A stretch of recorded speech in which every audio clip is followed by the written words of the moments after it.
Hey guys, welcome back to my garden. I did go shopping just a tad bit and I picked up a few plants that you can see right behind me. The tray is looking super interesting and I want to show you guys one thing before we go over these plants because I love these ferns so much. This is a Jurassic fern. You can see the picture back there. That's what it'll look like once the fronds kind of spread out a bit. But they come up this orange color. It's super contrasty. But anyhow, let's go over the plants. So this is a mousetail plant. Now I couldn't find too much of any information on this plant, but it appears to be best grown in part shade to shade. Gets about 6 inches tall and about 12 wide. It grows down to zone 7 and also can only handle up to about 10 degrees Fahrenheit, if not 0.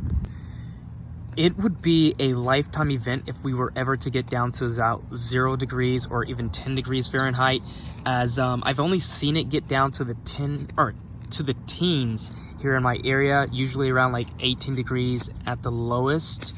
Now, I am a 8B 9A, meaning most likely this will survive. I did try going to look for like a lot more information on this plant. It's not very common apparently, but it does say it attracts beneficial insects. Also says that it has fabulous colors of foliage. So I wonder if it has some sort of fall color that I'm not seeing so far. But anyhow, next up are going to be the hostas. Now I picked up 2 different hostas, one being the Fire Island. Now I've grown this before. It gets these lovely red stems. First emerges this yellowy color, similar to both of them. And then it gradually goes to kind of a lime green as summer gets closer. It'll kind of brighten up an area just a tad bit. Now, as for this other type, this is the Hosta Wiggly and Squiggles. Such a fun name. It's supposed to be similar to a curly fries, kind of, but it just has these furrowed leaves, and then it gets the yellow color. I'm not sure if you get more yellow color if you leave it in more shade, but the ones that I've seen that are grown in a little bit more sun get more green, but it's apparently says on the tag that if you put it in more shade, it might stay a little bit more yellow. We'll see. Both of these kind of stay to a moderate size. This one growing about 6 inches to about 12 inches high and about 18 to 24 inches wide. Now this is the Fire Island, the Wiggles and Squiggles. It doesn't really say the width and height, but when I did Google it, I believe it had a smaller size to it, so it wasn't like an absolute large hosta. Besides the hostas, I did pick up this Japanese rock foil. It's a Saxifrage.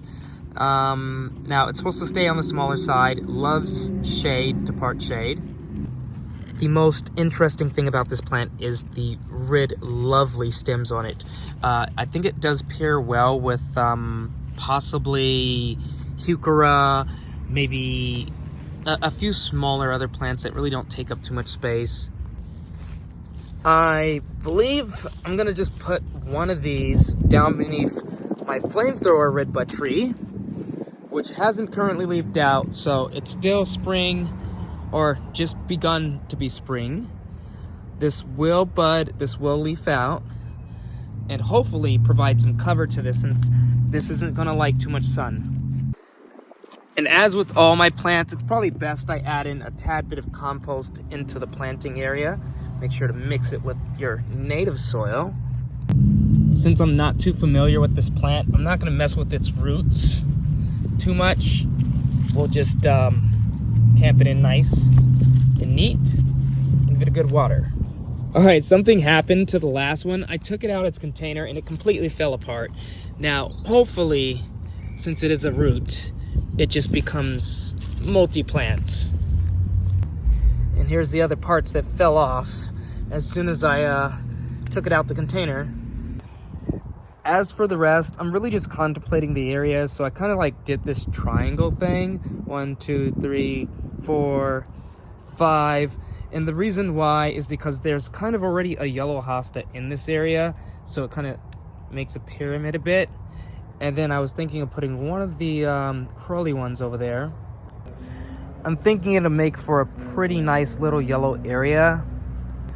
And this area is not full sun, but it does get a decent amount of sun. But the hostas that are already growing in this area, like I believe curly fries and some sort of hosta in the pot back there, they grow pretty well.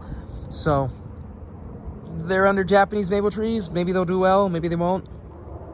I think the Sengokaku will provide some sort of dapple lighting here, maybe. Then there's another tree back there. That one is a Oshiobini, which will eventually provide afternoon shade or dapple lighting, possibly. I think I'll sit on this placement, and I might place them in tonight. I may not. I'll probably update you guys on what I choose to do. So I ended up putting them in ground. I looked over the area a bit, and I kind of decided that this is the spot I want them in. And honestly, I think it's a pretty neat spot. And as you can see, there is a bit of dapple lighting, at least in the area as of right now, even though there's no leaves. But the plan is, once the trees leaf out, they will receive some dapple lighting, and it won't be complete full sun in this area as it is right now, kind of. And by the way, I was hoping that the lupins as well in this area will provide some shade, since they're going to grow a little bit taller than the hostas. I almost forgot 2 plants inside the car. Both of these are the Heron Lambsare, I believe. So here you go. It's a Primrose Heron Lambsare. These are going to go in the front garden next to another Heron Lambsare, just to kind of fill up the area a bit. We also picked up one of these watering bags for trees. I wanted to put this around my ginkgo tree, but I think I'll wait till about summertime before putting this around the tree. Before I get these 2 in ground, I do want to show you a grouping of Lambsare that's doing really well. Although they are not the same type, these are the Helen von Stein Lambsare. These guys have been doing great for the past 2 years that they've been in ground.